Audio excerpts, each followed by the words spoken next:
Okay, I think we can get started here. We'll see, maybe a few more folks will trickle in. Hope everybody can see this slide here. Hello and welcome to a program we're calling So You're Ready to Find a Therapist. My name is Sarah Francis and I'm an adult services librarian here at the Burbank Public Library. As you probably noticed, this program's in the webinar format, so you can see the panelists and the host, but you won't be able to unmute. Instead, you can use the Q&A box for your questions, and I'll talk more about that in just a moment.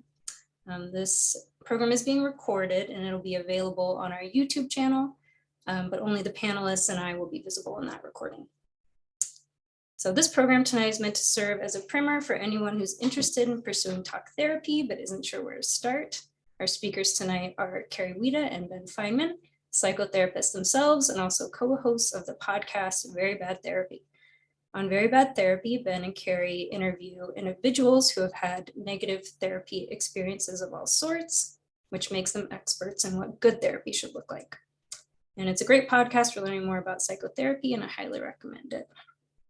After Ben and Carrie's presentation, we'll open it up to your questions, although you can feel free to put them in the Q&A box whenever you'd like, and we'll read them out at the end.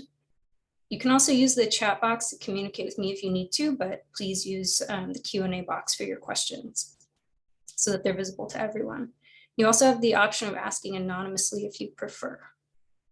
And then at the very end, we'd like to ask you to complete a very brief survey. It'll open automatically when you close a webinar, and we really appreciate all of our survey responses. The surveys help us improve the programming that we offer to our community, so we thank you for taking the time to complete them.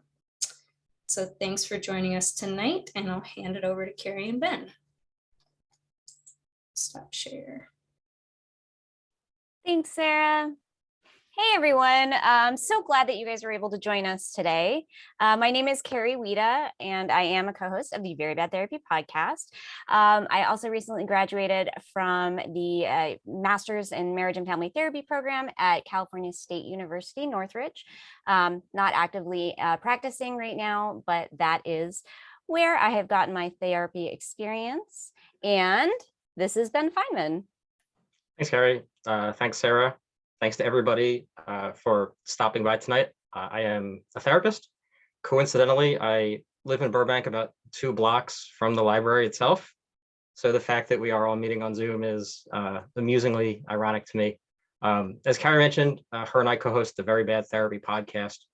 Just like a 30-second background on what it is and why it might be helpful for what we're going to be talking about today is Carrie and I have long felt that the most interesting stories that we hear about therapy, and sometimes the most interesting things to learn, are from clients themselves. And there really isn't a lot of space in our field for stories about what happens when therapy doesn't go well from the client's perspective. And so 3 years ago, we set out to hear those stories from people like yourselves, from people who have been to therapy as clients and wanted to talk about what happened. So it's our form of advocacy. I am also the clinic director of a low-fee counseling center here in California. It's 100% online, and it actually opened today, which is very exciting for me. And something you'll hear Carrie and I talk about probably multiple times in the next hour is that one of, if not the most important things about therapy is how you feel about your therapist. And so I'll just place that here in case by the end of this, you think to yourself, he seems like somebody that might be a good therapist for me. That's great. We'll talk about how to potentially find me. If you think you do not want that person to be my therapist, that's also great. We'll have resources for lots of options for therapy services towards the end. So with that in mind, Carrie, I think you have control of the slides here. I sure do. Here we go. Wonderful. Okay. Would you mind just skipping to the agenda? I sure will. There we go. Yeah, so we're going to take, I would say, no more than a few minutes. For anybody who's confused about what therapy is in general, or just wants a refresher, to talk about what exactly is therapy, what happens in therapy, and then we're going to spend the bulk of the talk looking at some common questions about therapy that were on the webpage for the invite for this talk. Just take a bit to talk about some advice, and then, as Sarah mentioned, I think we'll do about 10 or 15 minutes of Q&A. So if anything comes up that you'd like to ask us about, jot it down, as Sarah mentioned, and we'll look forward to answering that later. Great. We're going to start with just the basics. We'll start with what is therapy.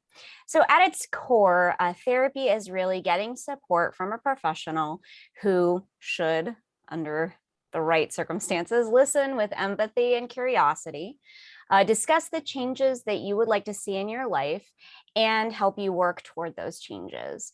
The research that shows that therapy is successful, is like actually works for people, really does incorporate all of those pieces. So it's not just listening and it's not just problem solving, it's all of it together. The way it's most commonly done is you see your therapist once a week. They call it for an hour, but it's really 50 minutes per session. And before the pandemic, most of it was done on in person, but now there's been an extreme explosion in what we call telehealth, which is seeing your therapist online over a video platform. Therapy is really great for people of all ages and different formats too of therapy. So the thing that you most commonly think about is individual therapy, where you go see a therapist by yourself. But there's also couple counseling. There's family therapy, where the whole family will go. And also therapy just for children, which can sometimes to a certain extent incorporate the parents or other family members, but is mainly focused on just the child. So what happens in therapy? There are a lot of things that happen in therapy. And the reality is, if you ask different therapists what happens in therapy, you're going to get wildly different answers because there's a lot of ways to do it. And the same is true if you ask different clients. When you ask a client who's in therapy what happens in therapy, their experience might be very different from someone with a different therapist. And also a lot of things like how we like to think about mental health, our preferences for how we talk to other people, our background, like both personal, but maybe also cultural, and your worldview, these all influence what happens in therapy and what kind of therapy you might be comfortable with, what you might think might help you. And we'll get into that in a little bit. You will talk. That is pretty much the thing that all different kinds of therapy have in common, is you will talk with your therapist. And often, yes, about difficult things. The thing that I like to remind people is that you are not required to talk about anything in therapy. Again, there will be some therapists that disagree with me on that point. I personally, I don't think that you have to share anything that you're not comfortable sharing with your therapist. And again, the research is pretty clear that you don't have to share anything, like everything, in order for therapy to be successful. Finally, hopefully, under good circumstances, your feelings of being supported, your feelings of progress in therapy, and your feelings of safety in therapy will be prioritized over what your therapist wants. This is not always the case, as we have learned definitely in our podcast. And unfortunately, I think it's something that doesn't get talked about enough, which is why we like to talk about it on our show. But the thing that I want to emphasize is that's not a reason to not seek out therapy. Hopefully what we'll do tonight is give you some tools to make sure that you are getting into a good situation as opposed to a not so good situation. Ben, did you have anything you wanted to jump in and add on this one?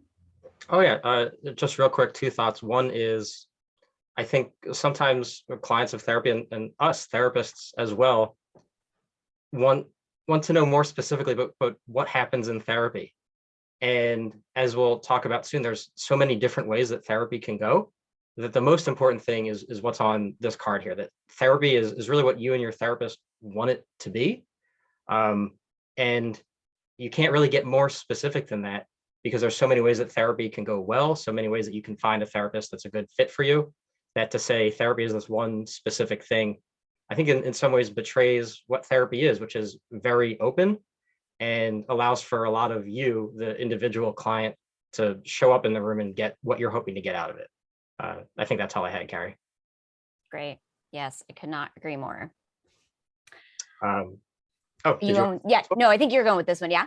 Okay. Yeah, to what I was just saying, what you and I were just saying, Carrie, therapy most definitely is not one single thing. And sometimes Carrie and I will talk about them almost like they're philosophies in a sense. They're different ways of experiencing the world, of thinking about the world, of thinking about yourself and the things that you may want to be different in your life, around you, etc.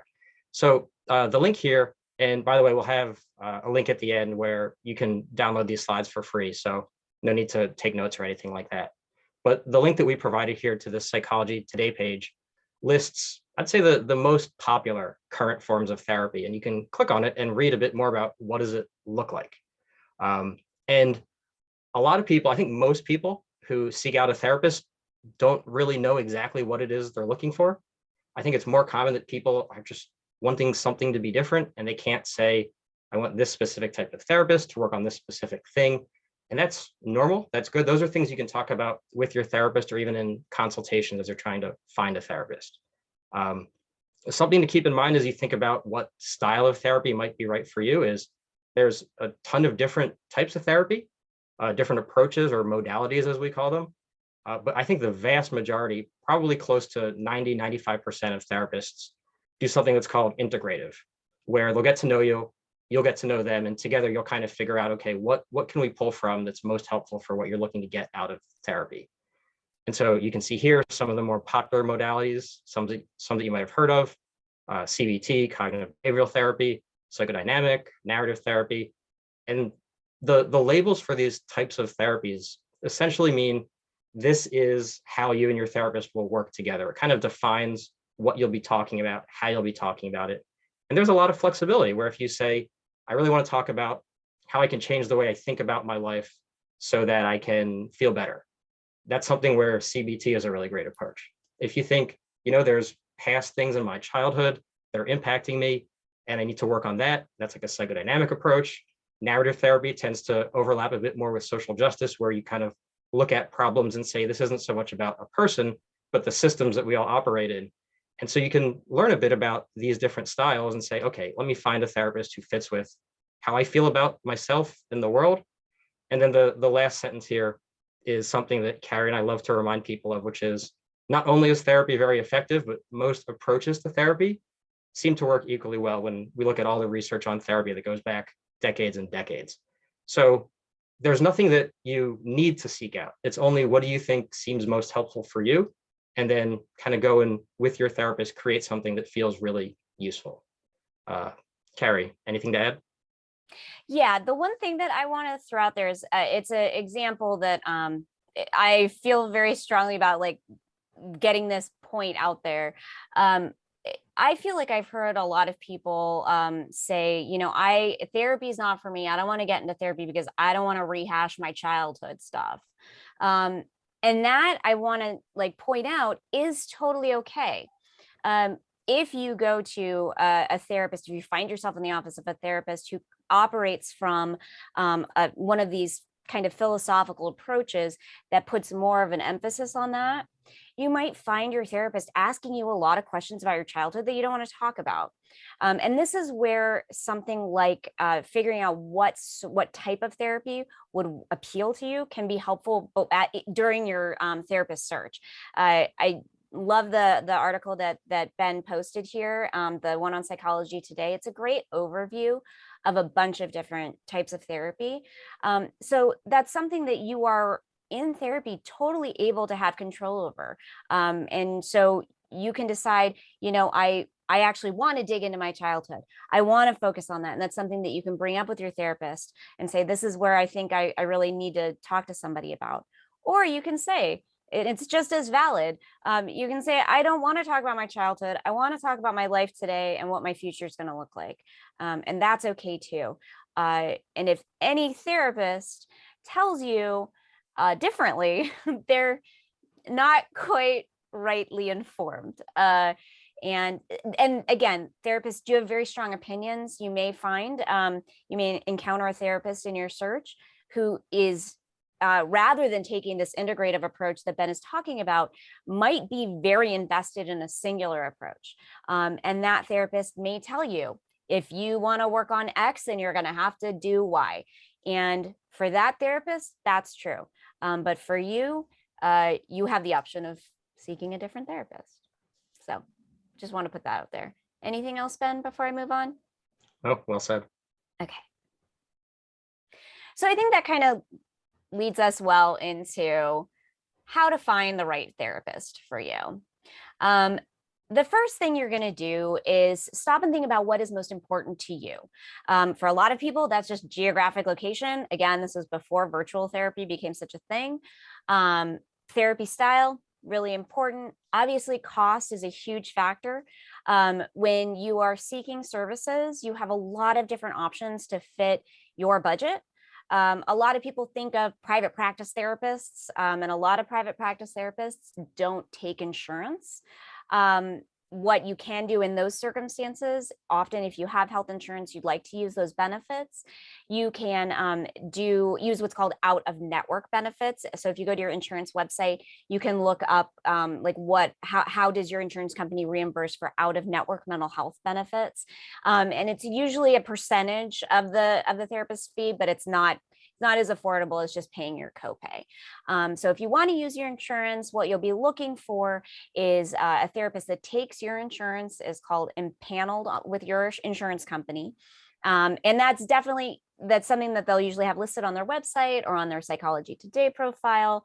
But it's something you definitely want to check with in the first consultation call, just to double check and make sure that they do actually take that insurance if you want to use it. Your other options are, some therapists do what's called a sliding scale.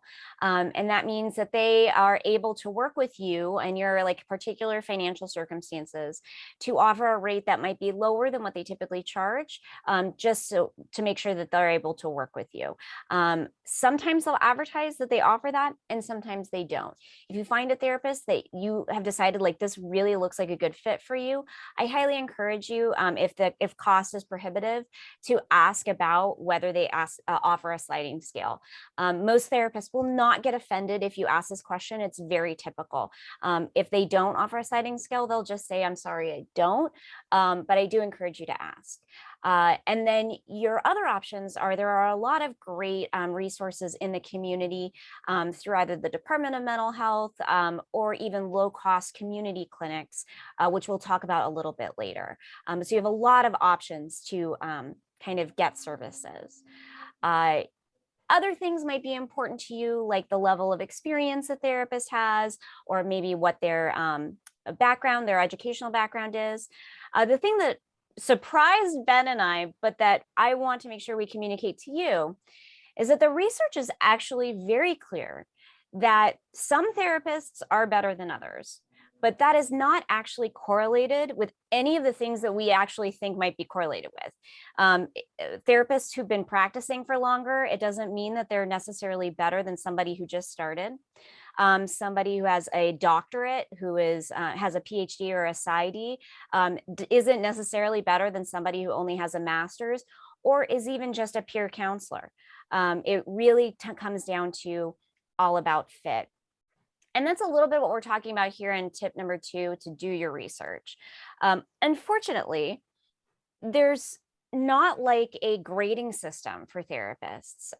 So what you're looking for, it's kind of hard to articulate what you might be looking for, but it really does come down to fit. One of the things I wanted to just kind of briefly go over was the different licenses, because that can be super confusing. So some of your options might be, for example, a psychiatrist is a medical doctor, and they most often just do medication management. If you're looking to get prescription medication in California, a psychiatrist is the only person who can prescribe that, or a psychiatric nurse. They typically don't do talk therapy because they're usually very expensive. You might sometimes find a psychiatrist who does talk therapy, but usually it's more like 15-minute sessions to check your medication, and then they'll refer you to a talk therapist if you're going to do that in conjunction. A psychologist also has a doctorate. Again, that might be a PhD or a PsyD. It's called a doctorate of psychology. That means that they did go through a doctoral program.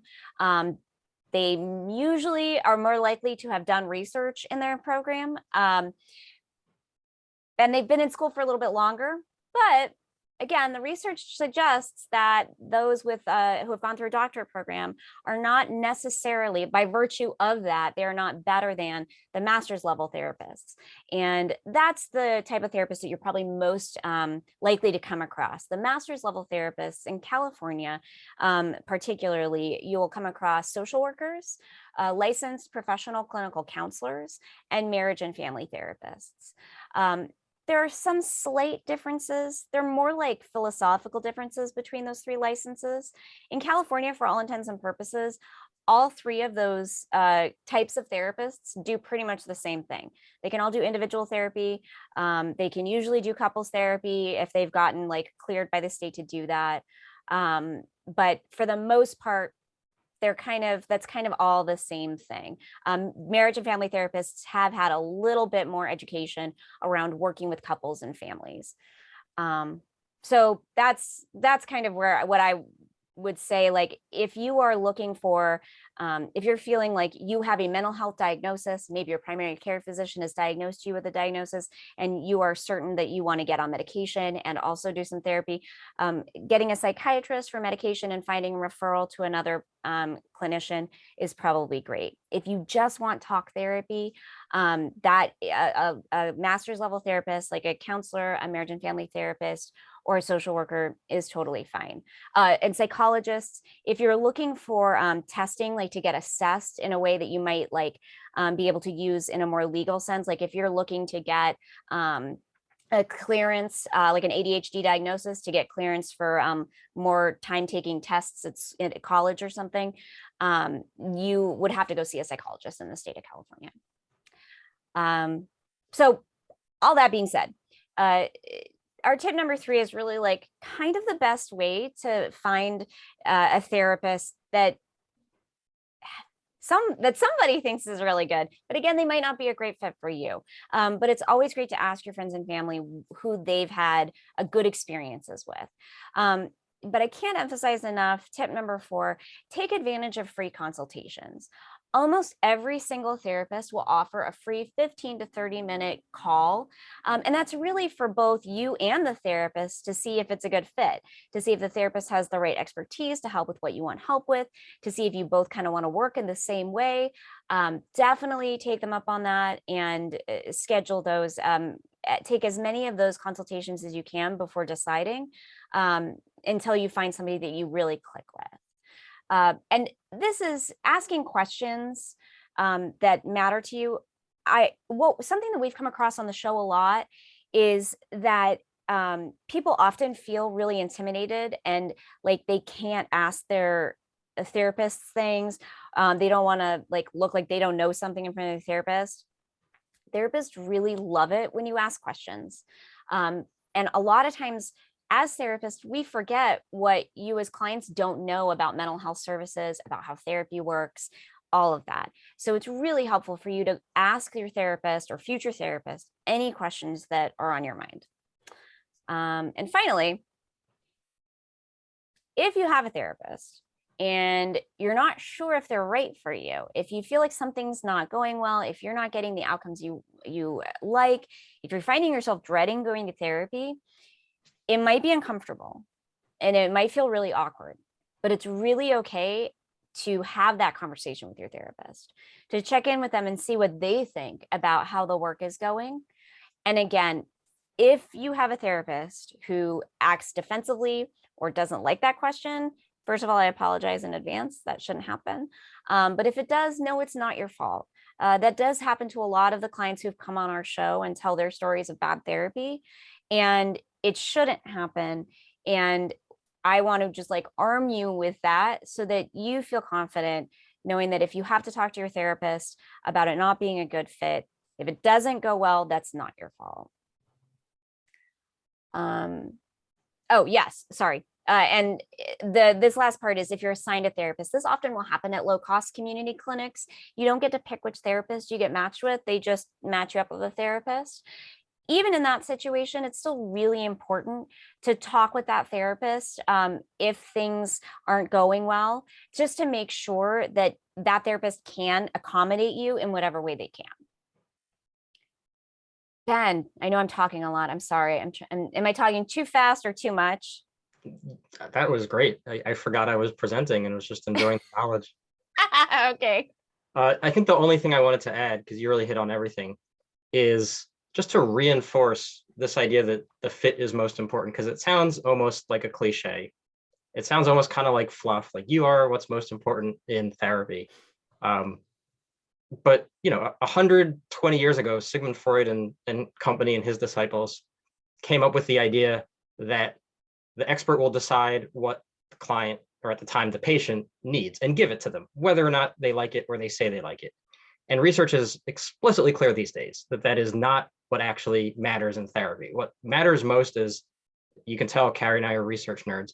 What matters most is something that we in therapy land call the therapeutic alliance, which is essentially how you feel about your therapist, how your therapist feels about you, how therapy is going in general, and how connected are the two of you and aligned so that you're working toward the same purposes and goals in therapy. That's more important than the approach that your therapist uses. That's more important than anything else.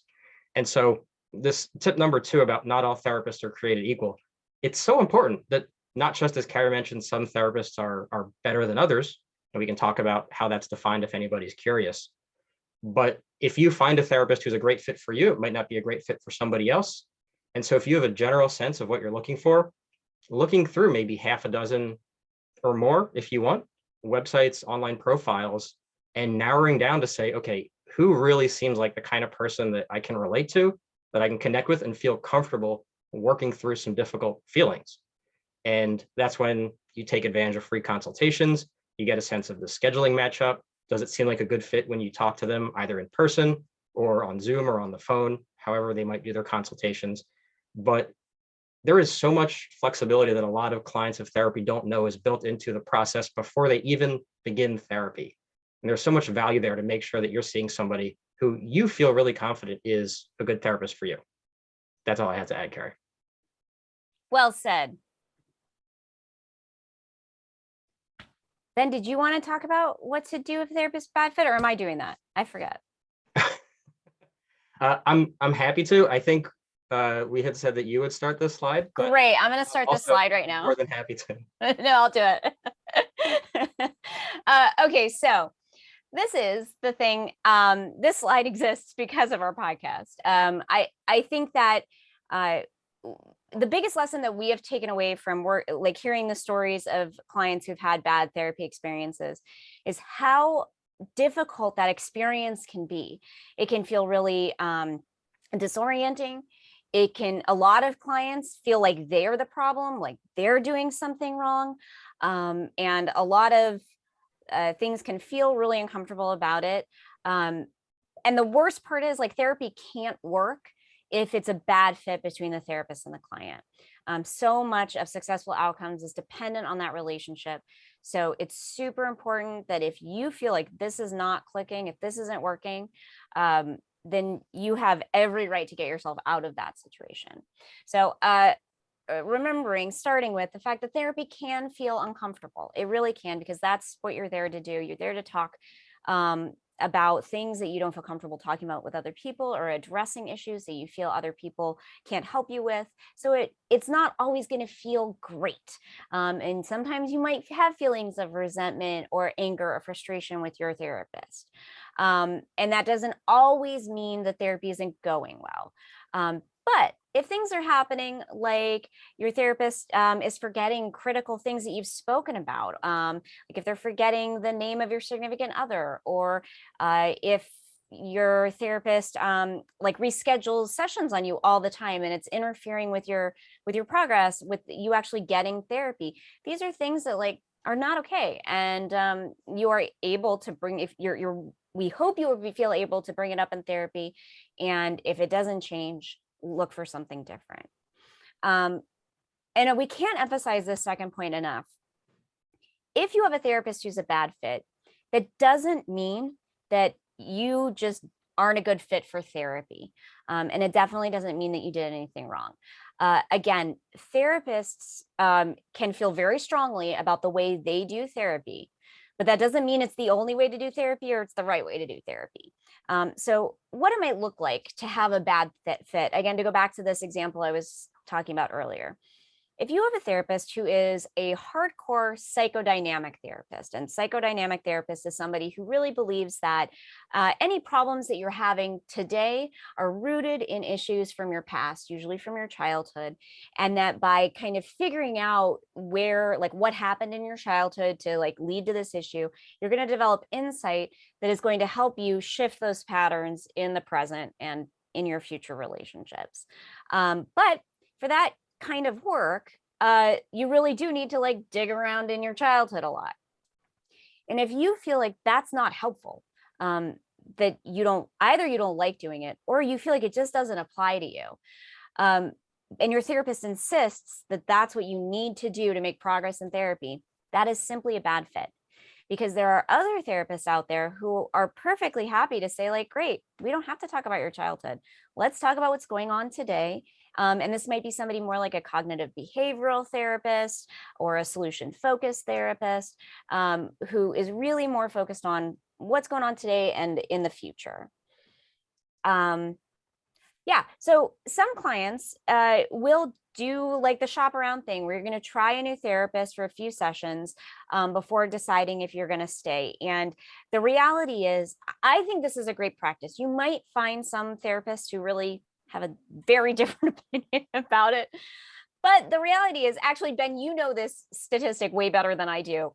It's like if you haven't like clicked by 3 sessions in, is it 3 sessions? Oh yeah, I mean, this gets unnecessarily complicated. Sorry, I know. I just feel like it's so powerful. No, of course I will talk about this endlessly. But if you aren't feeling like therapy has helped and you're 10 sessions in, the vast majority of the time, this is not true for all clients, and this is not true for all concerns that people bring into therapy. It's a very important asterisk to my comment. But the majority of the time, if you're 10 sessions in and you don't feel like therapy has helped at all, the majority of the time going forward, it will not ever help with that specific therapist. And that's because sometimes you just end up with a bad fit. And what a good therapist will do in that scenario is talk to you and say, do you feel like therapy is helping? If yes, great, let's keep going. If not, do you feel like there are things we can do differently? And maybe it's best that I help you find a therapist who's a better fit for you. Let's talk about what you think might work better. And am I the right person to provide that? Because therapists will be very helpful in saying, if you want a certain kind of therapy or a certain type of therapist, maybe you really want a female therapist. And I am not that. My responsibility would not be to convince you that I will be able to help you. It's to say, great, that makes a lot of sense. Let me give you some referrals. And so if therapy isn't helping by a certain period and you're starting to wonder, is it going to help? It's an important conversation to have with your therapist. Absolutely. And to this point of like talking to the therapist about things that aren't really working, it is really important to try to talk to your therapist about these concerns that you have. I had a client who came in one day after we've been working together for a while, and he straight up said to me, like, Carrie, you're really nice and it's great working with you, but I do not feel like we're getting anywhere with this. I just feel like you're too nice to me and I need something different. And that was like wonderful feedback to get, because I had thought, okay, well, things are going great here. And I'm being supportive and listening empathically and all this stuff. But what that client wanted was something a lot more active and directive and like solution focused, which is something I'm able to accommodate as a therapist. You might encounter a therapist who, when you address the work that directly, they might get really defensive. They might have a bad reaction. They might try to turn it back on you and say like you are being resistant, that you're not letting therapy work. If any of that happens, just get out. Like, that's not a good fit. I'm like, I'm not gonna sugarcoat it. And it is 100% okay to leave therapy. It might feel really difficult to do so. I know that I talk about this a lot on the show. I could not be honest with my therapist. I had a therapist a long time ago that was not a good fit, and I could not say, this isn't working for me. It's just a lot of social conditioning that sometimes prevents us from being this honest. And that's okay too. If you have to ghost, ghost. Like, honestly, it's better for you to get out of a situation that isn't serving you than to sit there and because you feel uncomfortable getting out of it. The other thing that I would really like, huge red flag, if you are working with a therapist, you feel like you're not getting anywhere, you're able to like get up the courage to tell your therapist, I don't think this is working, and we've been working for a while now. And if your therapist tells you, you're so close, just stick with it, that deserves a very deep conversation. But also for me is a huge red flag, because that is something that we have heard from clients on the show. And I am not sure I've really heard of a situation where that like ended up being fantastic. I really recognize that therapists are people too. And sometimes they believe that their opinions are like trump yours. And if you feel strongly that it's not working with a particular therapist, the research is pretty clear that it's probably not going to work. So it's okay to leave. Is that good? Okay. Amen. Moving on. I would just add two quick things here. One is we talk about this a lot. We're talking about it now, talk about it on our podcast. I'd say it's not likely that if you go to find a therapist that you'll end up with a bad fit. Even though Carrie and I talk about this a lot, it's not common. It's not rare either. So you'll likely have a good experience, but this is something to keep in mind. And therapists are trained to make the relationship with you a good fit. That's what we get trained in.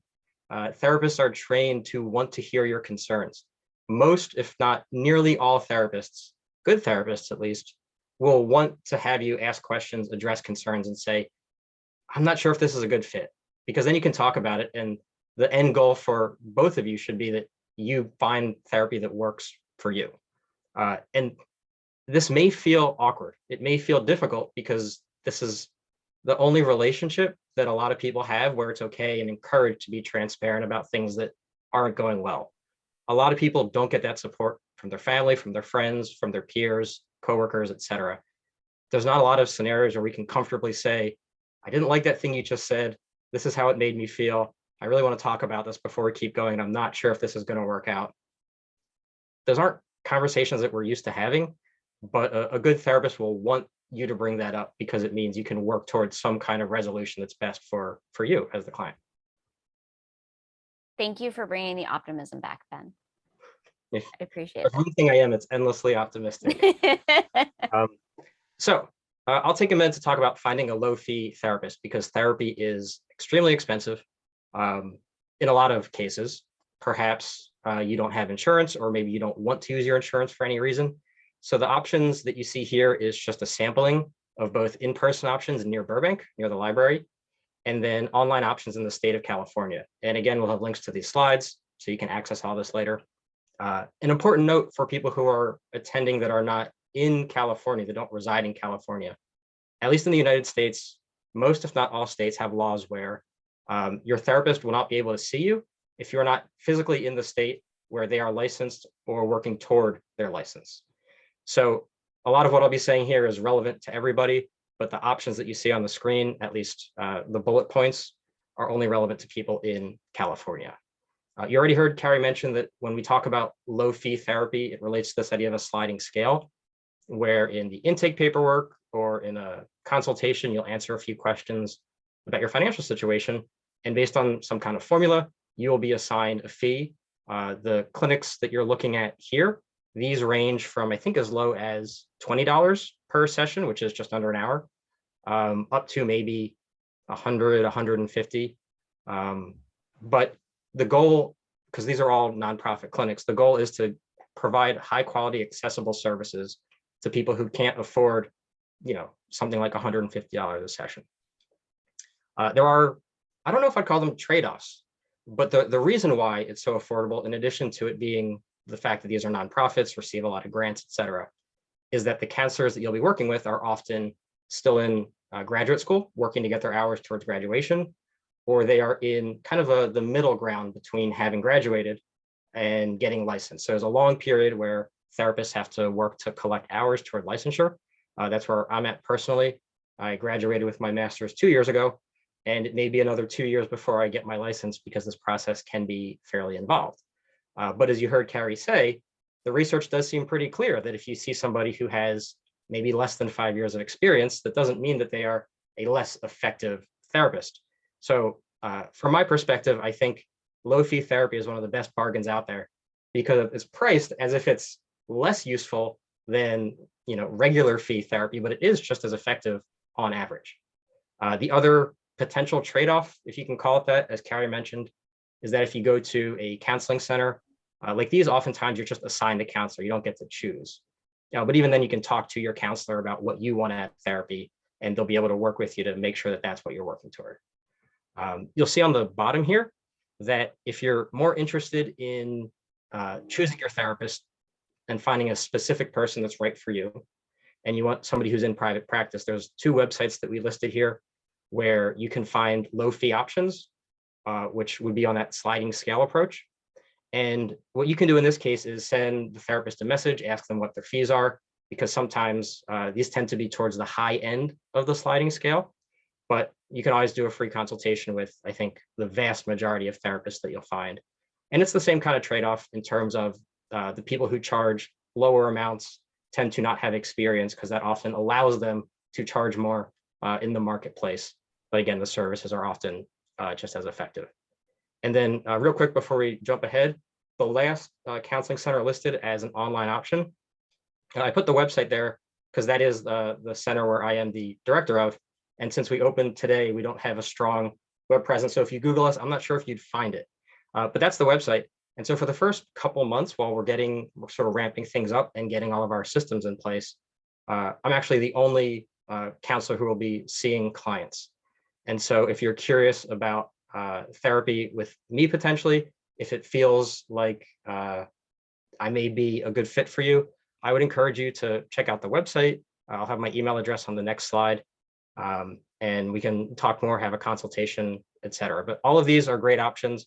All of these, with a few exceptions that are listed, have availability both in person and online, depending on which category they're in. So every single person here, if you're looking for a therapist, should be able to find one who can start working with you, as soon as within, I'd say, a week, based on the place that you're checking out. Carrie. Are you going to talk about how Sentio is, Ben is referring to the Sentio Counseling Center. Are you going to talk about how the system is a little bit different there than at other centers, or did you not want to get into that? If people want to check out the website and are curious, contact me. I feel like there's more important things to talk about since we're close to the top of the hour.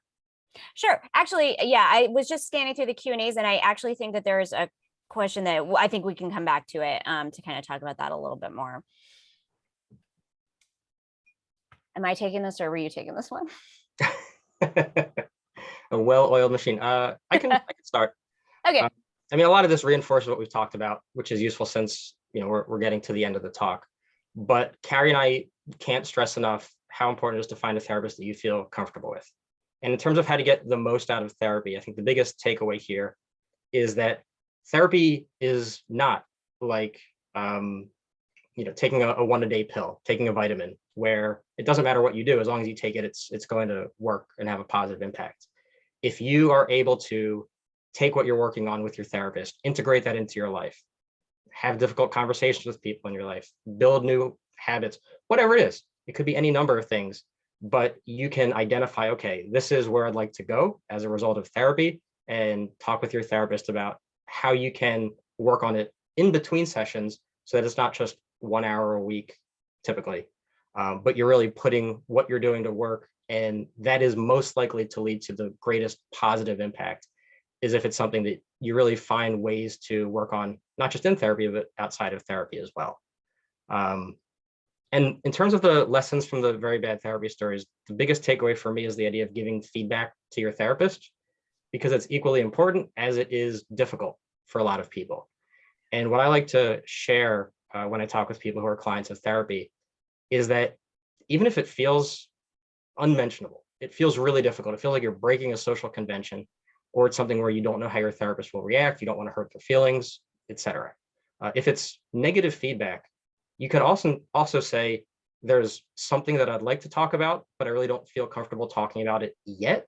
You can kind of go smaller and smaller with what you're sharing, And your therapist ideally will say, thank you for letting me know. We can talk about it if and when you feel like you're ready to, but do you want to talk about just what it's like to not be able to share? It's a way to create that kind of comfort, create that kind of safety where you can do things and say things that you may not in other relationships that you have, but it can be so important. And then the other side of the coin related to feedback is that therapists absolutely love getting good feedback, positive feedback, for two reasons. One, the obvious one is it makes us feel good about ourselves. It's good for our ego. It makes us feel like we're helping, which is, of course, is what therapists want to do, is help people. But if there's something with your therapist that you feel is helpful, that you really like, if you share that, it lets them know, maybe we should do more of this, because if that's what's working, let's keep doing it. So any kind of feedback that you have for your therapist is helpful feedback to share. Yes, absolutely. And the one thing I want to just kind of like give a little bit more attention to, we obviously can't get into it here, and it's a huge, huge, huge issue. I want to just kind of highlight this point to honor yourself, your preferences, your identity, your culture, and what really matters to you. The reality is the field of psychotherapy for a very, very long time was created in a very upper middle class, white, Western environment.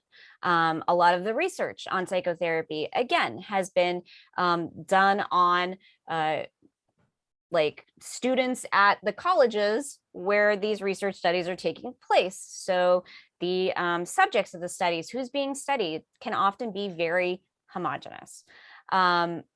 So therapy in general, it's not always a right fit for all the individuals that we have, obviously here in Los Angeles, but across the country and across the world. Something that you might want to look into a little bit more as you're kind of researching different modalities, different therapists, is how different types of therapy may be good fits or not so good fits for your culture, for the kind of family you come from, for your socioeconomic background, for your sexual orientation. All of these things are things to keep in mind. Just an example, so to be kind of specific, so you know what I'm talking about. For a very long time in like old school psychology, there was this idea that it was healthy for a child to reach maturity and reach adulthood and then separate from their family and go off into the world. A term for this in psychology is called differentiation. And this was considered for a very long time to be a healthy thing. This is the way it should be and everybody should do it. And if you didn't do this, we gave this very nasty names like failure to launch. So that would describe somebody who has reached young adulthood but hasn't yet left their family home. The reality is, for a lot of cultures, that's actually not a bad thing. There are a lot of cultures that aren't like, you know, Midwestern American culture, where family isn't supposed to like split up like that. And so often that can be kind of vilified in a certain kind of therapy. It's a lot of therapists are trying very hard to kind of work against that, to counter those influences in psychotherapy today. But a lot of those echoes are still there. And so, you know, if you are in therapy with someone and they're telling you something is not okay, is not good, like your relationship with your mom is not okay, but it feels pretty typical to you, it feels pretty okay to you, I would urge you to honor that and your personal lived experience over what a therapist might be telling you is healthy or not healthy. Again, this is something that like entire conferences are dedicated to, but I just kind of wanted to throw that out there. Did that make sense, Ben, in as a tiny summary of the whole issue? Absolutely. Okay. Yeah. Wonderful. Then we've arrived at the end. Here is our information. Don't forget, if you want to download the slides so you can get those links and everything, you can visit our podcast website, verybadtherapy.com/BPL for Burbank Public Library. You can contact us if you have any questions, anything that comes up that you want to ask us that doesn't get addressed in our Q&A here. You can reach us at vbtpodcast@gmail.com. And I will turn it over to Ben, who is drinking, Uh, for Centio. yeah, I'd love to hear from anybody who's curious to learn more about the Counseling Center, Centio Counseling Center. If you'd like to do a consultation with me, shoot me an email at the address listed there. Check out our website. Yeah, look forward to meeting with some of you later on. And I'm going to go ahead and stop sharing now. Yeah. I think that's it. Thank you all so much. Thank you guys so much. That was amazing. And we have lots of questions. So I want to see if we can get through them. It is 7:55. So I know we only have, the schedule is going till 8. We will go a little later if that's okay with you guys. But if anyone has to leave, this will be on YouTube. So you can check out any questions later. So we'll just start at the beginning. I have shutdowns where I will be too tired to get out of bed for an entire day. Are you able to discuss? Oh, sorry, Sarah. I was patrolling the chat. Would you mind repeating the question? Oh, sorry. Yeah. So this first one is, I have shutdowns where I will be too tired to get out of bed for an entire day. Are you able to discuss? Carrie, do you have anything that comes to mind? Yeah. Unfortunately, it's not something that we can discuss or like kind of counsel you on right here now, but this is absolutely something that would be great to take to a therapist. And a lot of therapists will have a lot of different approaches to like where to start with that and how to help you. So something for you to keep in mind if you think that, you know, finding a therapist might help you with that, this thing that you want to have different in your life. Some questions to ask yourself are, you know, what do you think might be helpful?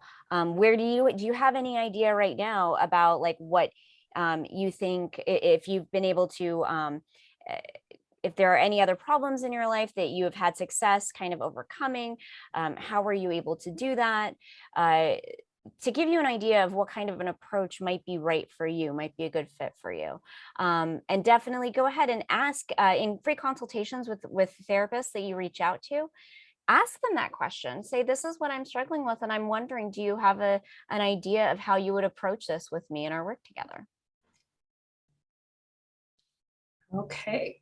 So the next question, should I worry that the company that gives me health insurance knows that I am using it for mental therapy? Could that impact my success in the company? Carrie, I imagine this is something that you know more about than I do.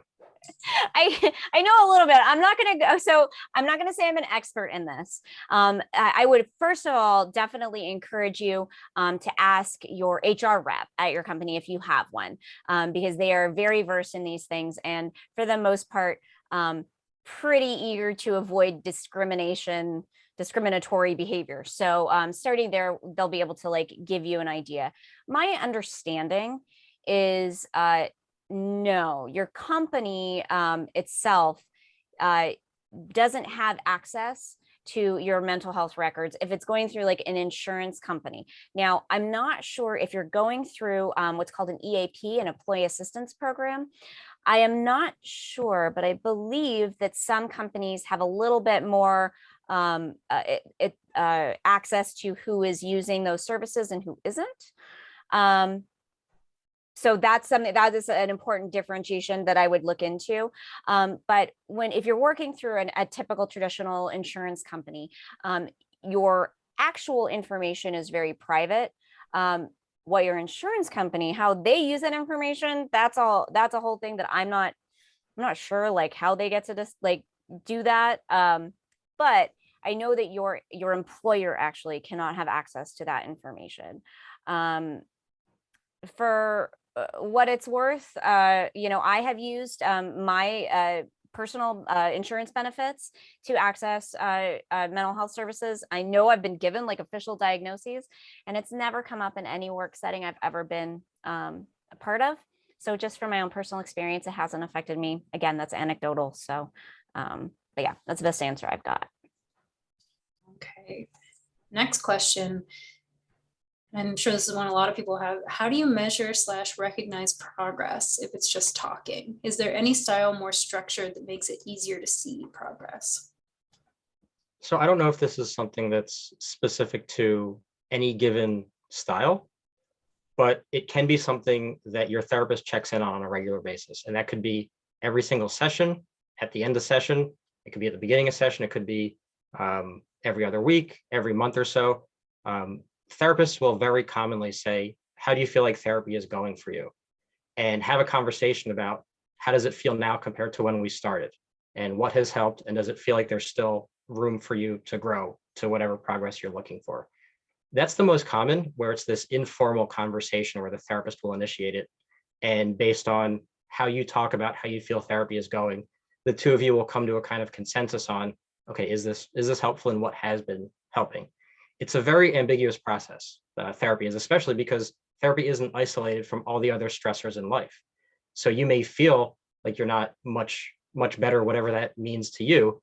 But it may be that things in the news have been really difficult, and it's just hard to feel good about the world, even if you're making progress towards your individual goals. So it's hard to define. That said, Carrie and I are very, very enthusiastic about something called routine outcome monitoring, which is on the way up in the field of psychotherapy. There's a lot of great research on it. Carrie and I have both used that in the past in our practices. We use it at the counseling center at Centio. And that's a more formalized measure. Sometimes it's incredibly brief, but it asks clients to assess. It's a short questionnaire, things related to how do you feel like you're doing overall, so that you can actually see over time, sometimes in a graph, how you felt when you started and how you feel now overall. Again, these are all imprecise and inexact, but they're the best data we got because human psychology is so complex. And I think most importantly is it's an invitation into a conversation, because however you feel like therapy is going, your therapist should know that, and they should be curious about it. And that's typically the way that these things are assessed. That's also how, when Carrie and I talk about some therapists are more effective than others, et cetera, those are the ways that that's assessed. It's not just people raise their hand and describe how good they are at therapy.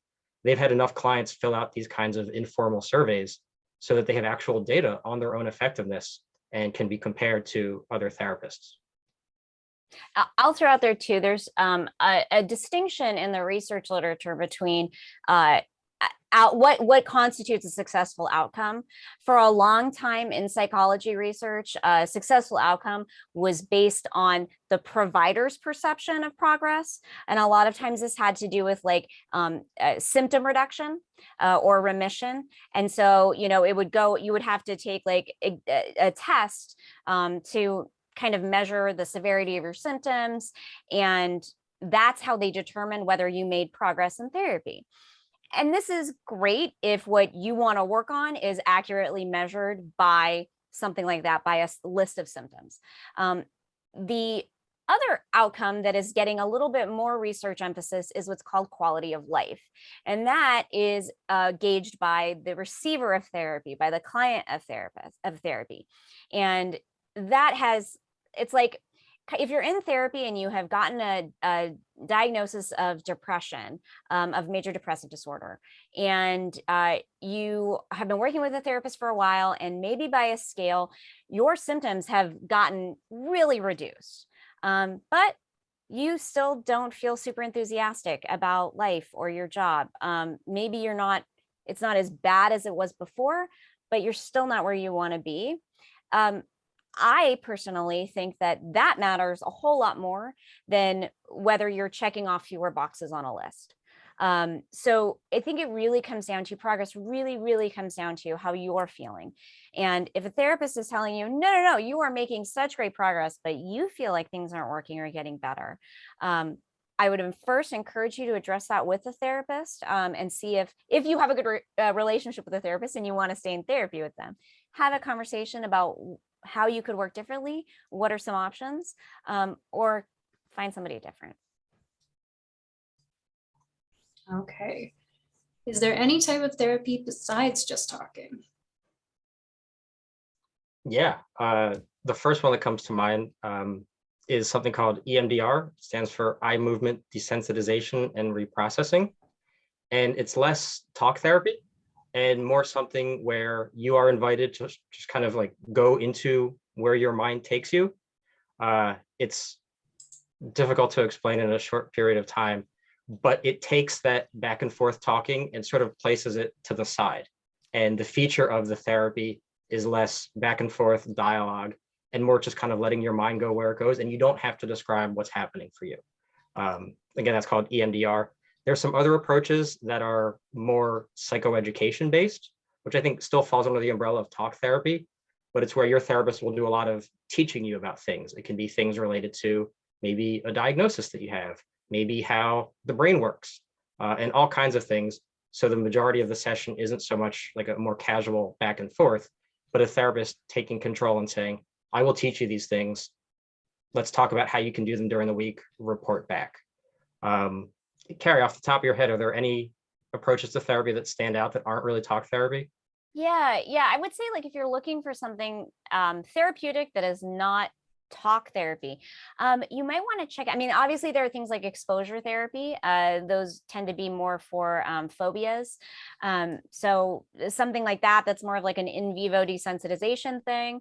Some other options you might want to look into are things like somatic therapy, which can tend to be more body based. So it's still kind of like usually happens in the same environment, one-on-one with another therapist. But rather than just sitting in a chair and talking, there will be a lot more about checking in with your body and figuring out like your kind of like mind body connection. Or there are things like drama therapy. Drama therapists typically, I would say these days, usually tend to work more with kids. But if you feel like the idea of talk therapy doesn't feel right to you, but you'd rather come at it from a different angle, something like drama therapy might be a good thing to check out. There are definitely other options, and like that's the reality. This field is so like there's a lot of options, and therapists can get pretty creative. So if you feel like you found a therapist that you want to work with, but you don't like the idea of sitting there and talking, again, I would say like ask them, say like, this is why I don't feel like just talk therapy is going to work for me. Are there any other things that you would offer, things that you would like to be able to try with me? Yeah, I that's what I would would suggest. tack on one thing that popped into my mind, and I don't know if people here would be interested because this talk is about finding a therapist. But Carrie and I are passionate about the idea that therapy is not the only option. If you want to work on your mental health, it could be something like in one direction that's more rooted in medicine, in psychiatry. It could be something in the opposite direction, which is more about getting out in nature, connecting with people socially. If talk therapy doesn't feel like it's right for you, that may just mean that talk therapy isn't right for you, and there are other things you can do that are completely different that can still work toward improving mental health. Sorry, I was responding to a question that I could answer in the Q&A just about the recording, but I will answer it in just a moment. The next one, sorry, are we moving on to the next question? Yeah. Yeah, okay. Should homework be a normal requirement from my therapist? It's a great question. I don't think normal applies because therapy is so much of what you and your therapist make of it. If your therapist has an approach that's grounded in cognitive behavioral therapy, for example, that often has a homework requirement. It's part of the approach. And they will say, this is how I work. We do homework. And if you don't like it, I can help find you another therapist. Most therapists, if they assign homework, are open to the fact that it may not be something you want to do. And we'll talk to you about that. And we'll adjust and say, okay, we don't have to do homework, or we can do something different. A lot of therapists, I'd say the majority of therapists, don't assign homework. And it doesn't mean that they don't invite their clients to work on specific things in between sessions. It just may be something that's less formalized as quote unquote homework. But again, this goes back to the idea that therapy is what you and your therapist make of it. So if you find a therapist who assigns homework and you really like it, great, that's perfect. If you find a therapist who assigns homework and you don't like it, it's important to talk about that so that you can have your concerns expressed and hopefully alleviated. And then if you want homework and your therapist isn't giving it to you, that's another good thing that's helpful to talk about. And again, a therapist will be able to say, oh, I didn't realize that's something you wanted. What kind of homework did you have in mind? And you can kind of figure that out together. Yep. Okay. So the next question, not sure I totally understand it, but I will read it and maybe we can decide what's being asked here. Most therapists are women, fitting men and men, men and women, women and women. So maybe the question is regarding what if we have a gender preference? Sure. Yeah. So I believe, yeah, it's most therapists tend to be female, I believe, at least in the state of California, last time we looked up that statistic. But the research seems to show that there is not a, oh gosh, okay, let me make sure I'm saying this correctly. Do you want to say it better? you know what I'm going to say. I will. Yes, and correct me if you disagree or have anything to add. Okay. What we know from the research on what makes therapy most effective is that what's called therapist matching based on various demographic qualities does not lead to better client outcomes unless it's something that you as the client want. So if you are female and you want to see a female therapist, on average, you will probably have a better result from therapy with a female therapist because it's something you want. If you don't care and you are assigned to somebody from any gender, then you will have just as good of, the odds of getting a really good outcome with any therapist. So it's really about recognizing who do you feel like you would do the best kind of therapy with, what would make you feel most comfortable, and the things you don't care about generally don't matter. Thank you for explaining that so clearly. Okay, so the next one seems like more of a comment, but maybe we can respond anyway. It says, I've had 2 therapists over Zoom. It just made me feel tired, not re-energized or hopeful. Oh, that's so heartbreaking. Yeah, so there's a lot there, honestly. First of all, not a lot of therapists have had a lot of experience doing telehealth. It was not something that a lot of therapists did before the pandemic. And then kind of like overnight, everybody switched online. So for therapists, I think there was a lot of like ground to cover, trying to figure out like, how do you shift this thing that was such an in-person thing into this online environment? There's also a lot to be said, particularly again, if you, depending on your approach to therapy as a therapist, that influences how much this is important to you. But there is something to be said about like interpersonal. I've read about it as interpersonal neurobiology. There is a lot of neuroscience research that seems to suggest that there is something that happens with people who are present with each other.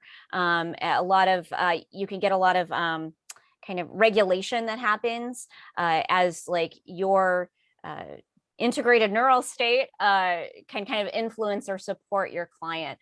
If you're interested in that, I would recommend, oh my God, the name is escaping me. You know who I'm talking about, right? Dan Siegel, thank you.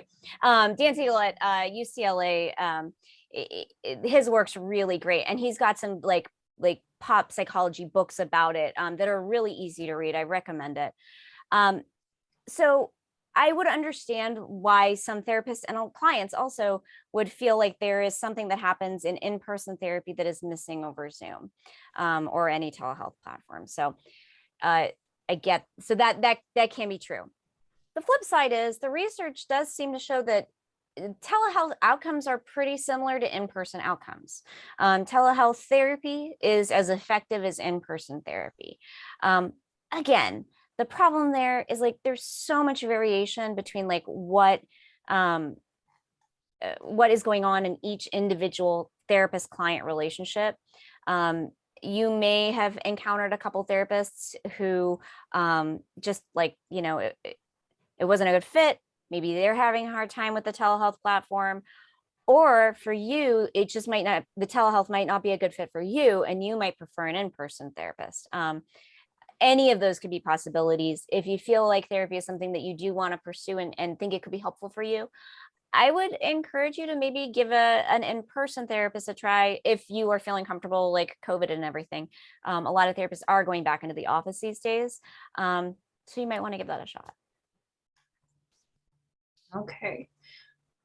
How long do you give therapy to know if it's a good fit? How can you actually tell if it is specifically?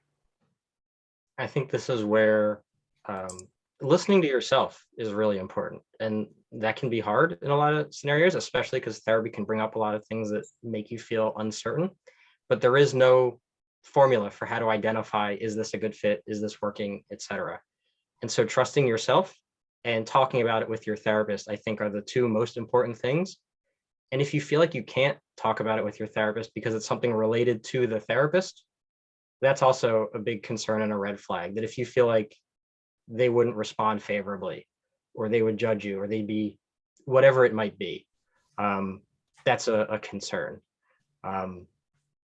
It can be useful to take time to yourself if your therapist doesn't use any kind of like formal progress tools to measure, is this working week to week, to actually keep track yourself. Maybe do a bit of journaling, write about your therapy experience, assess for yourself, how do I feel compared to last week? Because it is so inexact that oftentimes you and your therapist are doing the best that you can to figure out, is this a good fit and is it helpful? And if you're starting to wonder if it's not, that could happen after the first session. It could happen after the consultation, or it may be that multiple years into therapy, something really starts to not feel right, or your therapist says or does something, or you see something online. Who knows? There is no set way to bookmark, this is the time when I'll know if this is a good fit, but to be able to recognize it within yourself and talk to your therapist is typically the best approach to figuring out what to do about it if you're having those concerns. I would also throw out there too, like just a little personal experience, my little anecdote here. My first therapist that I sought help with like several years ago, I knew this was long before I became a therapist. I didn't know anything about therapy.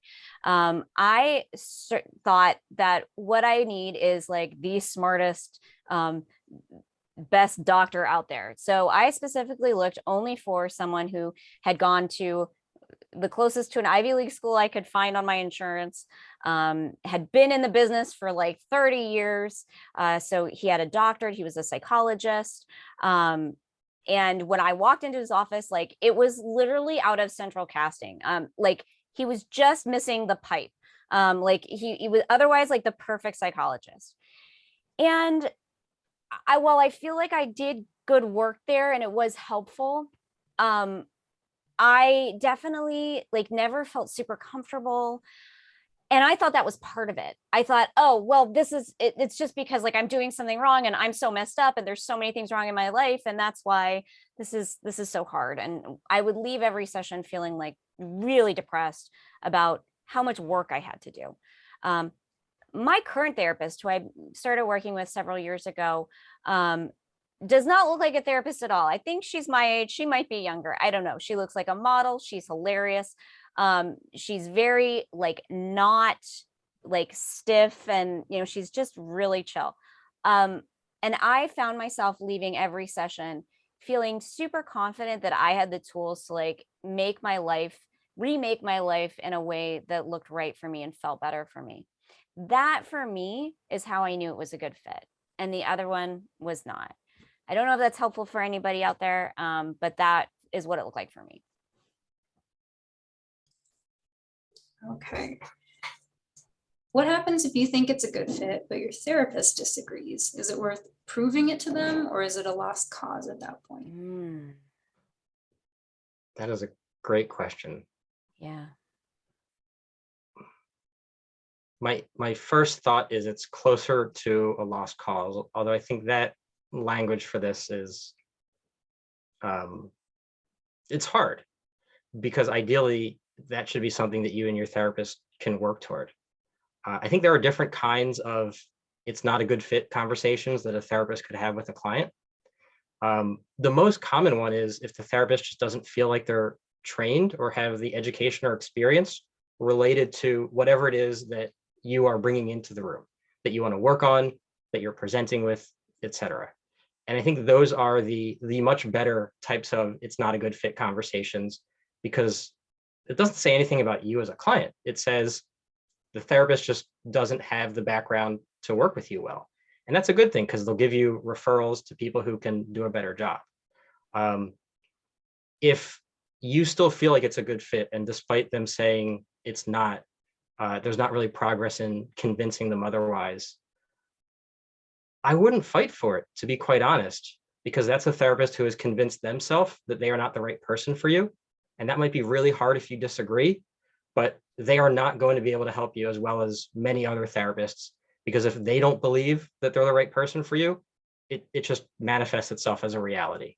The most important thing for a therapist is belief that you can help your client. And it's an unfortunate reality that sometimes therapists will get to a point and say, I don't think I'm the right person for this client. And it's a tough conversation to have. Okay. Are patients who fail at therapy, i.e. who don't benefit or who experience harm, more likely to refail? In other words, do past bad therapy experiences act as a risk factor for future bad therapy? This is a fascinating question. I have lots of thoughts. Do you have thoughts too? You want to go? I have a very quick thought, which is not so much a thought, but citing research that there's somebody who Karen and I look up to tremendously. His name's Scott Miller. He writes extensively about research and therapy and what works, et cetera. And he often talks about research that says specifically the answer to that question is no. If you have not been helped in therapy in the past, it does not predict whether or not you'll be helped in the future, which is hugely encouraging and exciting, I think. But to the best of my knowledge, the research suggests that it does not suggest that it won't be helpful in the future. But now I'm curious to hear your thoughts. No. Thank you. That was the piece I was going to say. I don't know exact research that speaks to the question of what you just said. So thank you for that. What I would say is, in terms of bad therapy experiences being a risk factor, there's a body of literature in psychotherapy research called the expectations literature, and it's fascinating. But like basically, if you expect therapy to work, there's a much better chance that it will. If you expect it's not going to work, there's a much better chance it won't. And, they don't know why that is. There's obviously a whole bunch of reasons that can be at play there. So I would say if you've had bad therapy experiences in the past, I would encourage you to kind of get very clear with yourself about how you feel about moving forward in therapy, knowing what Ben just said about the research. It's not a foregone conclusion that since therapy didn't work for you in the past, it's not going to work for you in the future. Do you have are you armed with the information now to change your expectations for therapy in the future? Will you have a positive or hopeful expectation about the next therapy experience? And I would encourage you to wait to get into therapy until you find that fit. And a really neat silver lining, neat probably isn't the right word, because having a therapy experience that doesn't help or maybe even feels like it was hurtful is absolutely terrible. But there is a silver lining, which is you may have some really valuable insight into what doesn't work for you. And that may seem like it's not that helpful. It's just a reminder of what wasn't useful, but it's something that you can talk about with the future therapist so they know what isn't a good path to go down in therapy with you, and instead focus on something different. And that can be just as valuable as knowing what does work for you. And kind of a good companion to that question is one we got in the chat, which says, after having a bad therapy / traumatic experience, how would you suggest starting a conversation about the past experience with the new therapist? I personally would encourage you to bring that up in the consultation if you feel comfortable with that, because how the therapist responds to that question is going to say a lot about what your experience will be with that new therapist. There are some therapists who get a little weird about hearing about past bad therapy experiences. I have a lot of opinions on why that is, but if they're not open to hearing what your bad experience was about, what it was like, they're going to have a harder time not replicating that in their experience with you. So if a therapist is open to hearing about that experience, there's a much better chance that they're going to understand from the beginning what didn't work in the past and what you're hoping for in the future. Okay. We just have a few more questions. Thanks everybody for hanging in there. The next question is, what do you know about FMLA?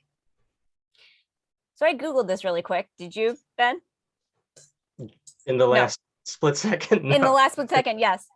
Okay, so no, I didn't know what it was at first. I'm assuming that you are referring to the Family and Medical Leave Act. And so what I think your question is can a therapist write you a note to get you like benefits, either through your company or through the state mental health, state health benefits, like unemployment or disability. That is usually the purview, at least in the state of California. And again, don't quote me because this is not my area of expertise, but from my experience, that is usually the purview of medical doctors. I think so. Psychiatrists probably most likely can. To some extent, psychologists possibly can help you there. Most likely the master's level therapists, so your counselors, MFTs, or social workers cannot, they don't have a doctorate, so their say doesn't really help you with instances like that. Okay. We touched on this earlier, but when building a relationship with a therapist via video or teletherapy, would the lack of nonverbal cues be problematic? So this is like an area of a lot of intensive research that's happening right now. Again, like our field was super slow to accommodate this telehealth into like normal practice. And so while there is a research base that suggests it's useful and it's helpful, there is some research happening now to determine like how, like what shifts, what changes. And I know this is one of the things that they are looking at. I know anecdotally, a lot of therapists have said this is what they really don't like about telehealth, that they feel like they lose touch with kind of micro expressions or nonverbal language, body language, that kind of thing. And I think there's an argument to be made there. I've also heard therapists say that because you have like the ability to be real close in your screen, that they are able to see expressions in their clients that they weren't previously able to see from across the room. And so it's kind of a toss up. It'll be interesting to see what the research ends up saying about that. Okay. And how would you suggest a therapist or a social worker goes about getting a therapist for themselves? I'm a social worker and have multiple negative therapy experiences. I imagine this is something where being forthcoming about your concerns, talking about you are a social worker, talking about these are your concerns, and talking about your bad therapy experiences if that feels relevant to you. And I imagine somebody who is a therapist has no shortage of therapists that they know, or Facebook groups that they're in, or any resources that they know are available to find therapists. And I think this is a scenario where not settling for something that doesn't feel like a good fit is really important, because it's not like somebody who really doesn't know where to look to find a therapist is unfortunately very common. And I am aware, not of anybody by name, but I know there are therapists out there who specialize in working with other therapists. So I would imagine asking around for referrals for one of those people could be a really good start as well. Okay. After a bad fit / bad therapy experience. Oh, wait, we answered that one. I think actually, because it came in the chat. Okay, last question, is journaling effective? Yeah, actually, journaling is very effective. It's one of the interventions that actually does have quite a significant research base suggesting its helpfulness. Incidentally, also, there's a large research base that speaks to journaling being effective as a learning tool, which may speak to some of its effectiveness in therapy. It might be helping to solidify insights, things that you've learned in therapy in between sessions. But yeah, it is very, okay, but wait, this is where I'm going to really caveat this, right? Yes, research has shown that it's very effective, but chances are you probably were not a part of any of those research studies. So it might not work for you. If your therapist has said journaling is super effective, you should try it, and you've tried it and you don't like it, it's not going to be effective for you. And that's okay. It doesn't mean you're broken. It doesn't mean you're doing therapy wrong. It just means that doesn't work for you. Okay, that was a lot of questions, but we got through them all. Thank you guys so much for staying late, and for all of our patrons for staying late too. I thought this was enormously informative, So I really can't thank you both enough for coming. And just a reminder, for the folks who are still here, we would love a response to our survey, which will open up when you close the webinar. And thanks everybody for coming. We're getting a lot of thank yous in the chat. So Thank you. Thank you so much for having us. Thanks to the Burbank Public Library for having us. Please, that would be great if you could fill out the survey after you log off. Really appreciate it. Thanks for all the great questions too. Really appreciate your participation tonight. those were great questions. Yeah. Thank you all so much. And as a reminder, the recording will be on our YouTube channel, so no need to take any notes. And then Ben and Carrie have some slides that are available for download. Yeah, apparently I messed up the website yet again somehow. Sorry, everyone. I'm going to go try to figure out why that link is not working right now, but it will be fixed within the next 10 minutes. And at any rate, the slides are in the YouTube video, so you can also access them there. So no worries. Thank you. All right. Thanks, everybody. Have a great rest of your night. Thank you, everyone.